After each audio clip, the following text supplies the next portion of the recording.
My name is Manisha दीदी। हम लोगों ने एक प्रोजेक्ट तैयार किया है जिसका नाम है 3D सोलर सिस्टम।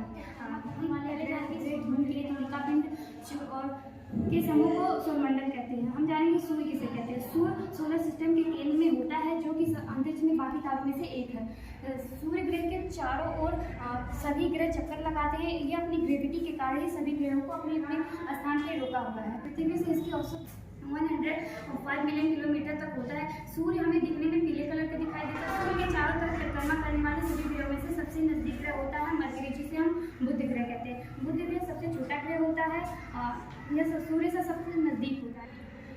यह सूर्य का परिक्रमा 88 अर्थ डेज में पूरा करता है। यह सूर्य के सबसे नजदीक होने के बावजूद भी गर्म ग्रह नहीं है, क्योंकि इसका एटमॉस्फेयर नष्ट हो जाता है। इसके बाद आता है वेनस, जिसे हम मरकरी कहते हैं, जिसे हम शुक्र ग्रह कहते हैं। अब हम आप लोग को शुक्र के बारे में बताएंगे। शुक्र जो होता है वो सूर्य से दूसरा ग्रह होता है। यह सबसे गर्म ग्रह होता है और रात्रि में चंद्रमा के बाद सबसे ज़्यादा चमकीला शुक्र होता है। और शुक्र का उदय सूर्य उदय से पहले और सूर्यास्त के बाद होता है। ये सूर्य से दूसरा ग्रह होता है और सबसे ज़्यादा गर्म ग्रह होता है। शुक्र चंद्रमा के बाद रात्रि में सबसे ज़्यादा चमकीला शुक्र होता है। शुक्र सूर्य उदय से पहले और सूर्यास्त के बाद इसका उदय होता है। और शुक्र 117 दिन में एक बार सूर्य का चक्कर लगाता है और इसमें एक साल 225 दिन का होता है। इसके बाद हमारा आता है पृथ्वी। पृथ्वी जो होता है वो सूर्य से तीसरा ग्रह होता है और हमारी पृथ्वी जो है वो एकमात्र खगोलीय वस्तु है जहाँ पर पौधे, पेड़ पौधे, जीव जंतु सभी उपलब्ध है। हमारी पृथ्वी पर 71% भाग जल का और 29% भाग भूमि से ढका हुआ है। हमारी पृथ्वी जो है वो हमारे जीवन को आशा देती है। हमारी पृथ्वी सूर्य से 15 करोड़ किलोमीटर दूर है। फिर इसके बाद आता है मंगल जो है वो चौथा ग्रह है। सूर्य से चौथा ग्रह है और मंगल को इसे लाल ग्रह भी कहा जाता है। ये पृथ्वी की तरह ही इसका धरातल स्थलीय होता है और पृथ्वी की तरह ही यहाँ पर कार्बन डाइऑक्साइड और थोड़ी मात्रा में ऑक्सीजन और जल भी उपस्थित होते हैं। यहाँ पर इसका एक साल जो होता है वो 687 दिन का होता है। फिर इसके बाद आता है एस्ट्रॉइड बेल्ट, जो क्षुद्रग्रह बेल्ट होता है।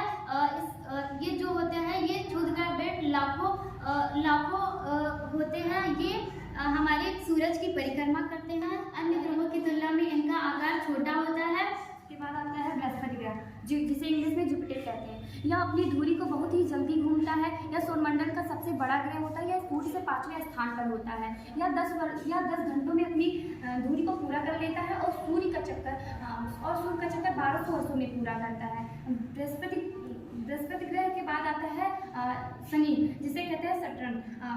शनि ग्रह सौरमंडल का दूसरा सबसे बड़ा ग्रह होता है। इसके चारों ओर वलय यानी कि छल्ले पाए जाते हैं।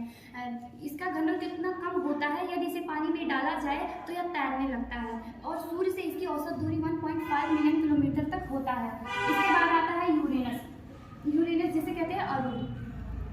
यह सौरमंडल का तीसरा सबसे बड़ा ग्रह होता है। यह शुक्र की तरह ही पश्चिम से पूरब की ओर घूमता है।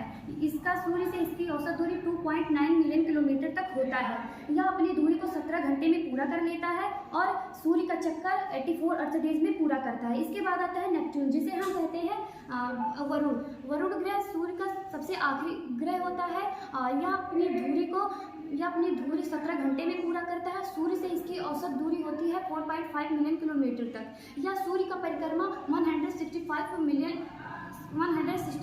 अर्थ डेज में पूरा करता है। इसका रंग नीला इसलिए होता है क्योंकि इसमें मीथेन गैस उपस्थित होता है। Thank you sir.